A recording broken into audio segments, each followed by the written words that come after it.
বান্ধবীর বিয়েতে কয়দিন গিয়ে থাকবা? এই তো 2 দিন গায়ে হলুদ, বিয়ে একদিন, বৌভাত একদিন, টোটাল 4 দিন, আর শপিং টপিং মিলে 7-8 দিন। বাসা থেকে গিয়ে অ্যাটেন্ড করলে হতো না? তোমার কি মাথা খারাপ নাকি? আমি রোজ রোজ উত্তরা থেকে পুরান ঢাকা যাব না?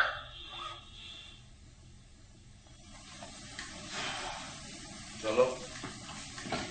কি হয়েছে? এদিকে আসো।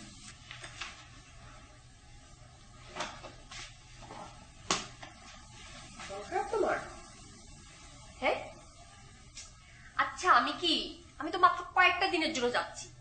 হ্যাঁ বলো, ফোনে কথা হবে না? আচ্ছা তোমার যদি বেশি মন খারাপ হয় তাহলে তুমি আমাকে দেখার জন্য চলে আসবা। তুমি আমাকে দেখতে আসতে পারবে না। চলে আসবো তো, প্লিজ একটু হাসো।